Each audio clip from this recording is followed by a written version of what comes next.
Jusqu'à 9h, Good Morning Business. Et à 7h45, c'est encore un patron heureux qu'on reçoit. Christopher Guérin, directeur général de Nexans, bonjour. Bonjour Christophe. Bon, heureux parce que, évidemment, vous doublez votre résultat net à 164 millions d'euros. Vous venez d'annoncer à l'instant, plus 105%. Forcément, le chiffre d'affaires l'augmente, hein, presque à deux chiffres, 8%. Et puis, vous êtes heureux parce que, on en parlait pendant la publicité, les 10 années qui viennent seront des années Nexans entre l'électrification, l'éolien offshore, le nucléaire. Vous allez pouvoir effectivement déployer les câbles de Nexans un peu partout. Oui, c'est exactement ça, Christophe. En fait, on rentre un peu dans les 30 glorieuses de l'électricité, Ouais. puisque on va rentrer dans un hypercycle d'investissement dans l'électrification, équivalent à ce qui s'est passé entre 1900 et 1920 et entre 1950 et 1970. Ah ouais. 20 ans où on a travaillé la génération d'électricité, la distribution et l'usage de l'électrification, de l'électricité au quotidien. Donc on est parti sur une grosse vague de 20 ans d'investissement et Nexans sort sur la vague, oui. Mais justement, comment on prépare une, voire deux décennies de cette ampleur? Vous êtes partout, vous êtes dans les câbles sous-marins, vous êtes dans le nucléaire, vous êtes dans les câbles qui seront dans les voitures électriques. Une voiture électrique, c'est 2 fois plus de câbles qu'une voiture thermique, par exemple. Donc vous êtes partout, il va en falloir des tonnes. Comment on prépare cette petite révolution, et qu'est-ce qui vous pose le plus problème? Ça va être l'approvisionnement en matières premières, ça va être le recrutement. Comment vous vous préparez? Ah non, bien sûr, il y a toujours des sujets de talent, mais la priorité pour nous, c'est avant tout des capacités disponibles. On a investi dans un nouveau bateau, je vous l'avais présenté il y a quelques mois. Nous sommes en train de mettre encore un bateau, je rappelle, qui va dérouler les câbles sous-marins, en fait, qui est en Écosse en ce moment. Qui est en Écosse, voilà, qui a quitté la Grèce, qui est parti en Écosse et qui va partir aux États-Unis bientôt.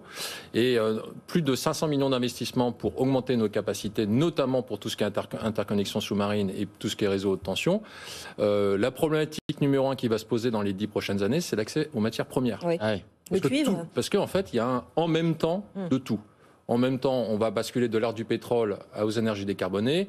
On doit repenser l'ensemble des réseaux électriques. Et puis, il y a bien sûr l'électrification quotidienne type véhicule. Mais tous les pays investissent en même temps. Alors justement, on se posait la question avec Sandra en décortiquant vos comptes. Là, vous dites que finalement, la hausse des prix du cuivre ne vous a pas dévalorisé, pas tant parce que vous avez votre propre fonderie, mais parce qu'au fond, vous arrivez à répercuter complètement la hausse des cours. Oui, en fait, c'est une spécificité du secteur.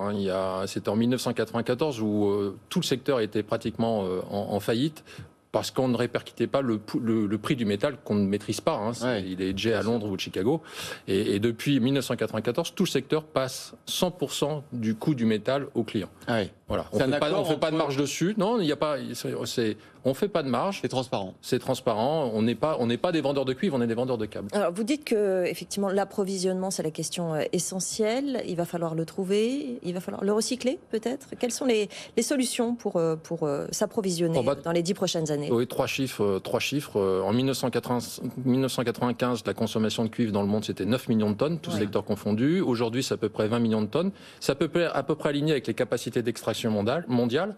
Par contre, en 2030, ça va être 35 millions de tonnes. Ah ouais. Et là, en effet, la seule voie pour subvenir à la croissance de l'électrification sera le recyclage. Ouais. En fait, on est assis sur des mines urbaines qu'il va falloir absolument utiliser parce qu'on peut recycler le cuivre à l'infini. Mais il faut mettre en place tout un écosystème, le récupérer, le transformer. Exactement, c'est fondamental. Il va falloir que les entreprises travaillent ensemble pour récupérer. Maintenant, une once de cuivre ou d'aluminium aura énormément de valeur dans les 5 prochaines années. Pourquoi? Parce qu'elle repartira automatiquement dans les réseaux.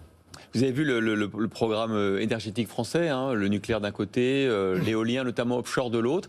Est-ce que vous avez l'impression que, par exemple, sur l'offshore éolien, la France n'est pas un peu en retard? Quand on compare notre plan de route avec celui des Britanniques, celui des pays d'Europe du Nord, on va pas très vite.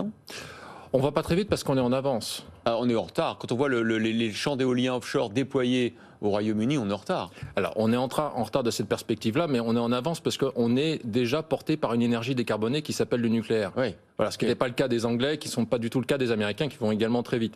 Donc on a l'impression d'être en retard, mais on est quand même très en avance par rapport à d'autres pays. Par contre, il est vrai qu'il va falloir surinvestir sur le nucléaire et continuer d'investir sur les fermes éoliennes en mer. Et c'est un bon business pour vous, l'électricité nucléaire, autant que l'offshore dans l'éolien? Parce qu'on imagine que... on a l'impression, parce qu'on ne connaît pas le secteur, que dérouler des câbles renouvelables sous la mer, c'est forcément beaucoup plus de valeur ajoutée que de les dérouler sur la terre. C'est des câbles, dans les deux cas, ce sont des câbles très complexes, mais la différence pour nous des fermes éoliennes en mer, c'est qu'on les installe. Ah, c'est ça. On a nos bateaux. Il n'y a que 2 bateaux dans le monde qui sont capables d'installer ça, et nous les installons directement.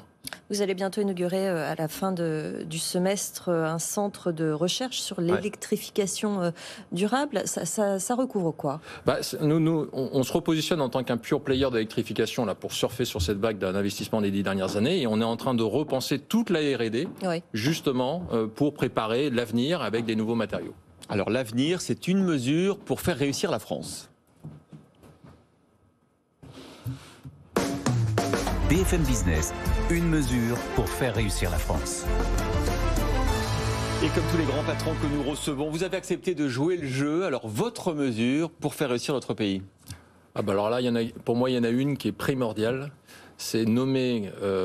Il faut absolument que le prochain gouvernement nomme immédiatement un ministre ou une ministre de l'énergie. C'est fondamental. Détaché de l'écologie.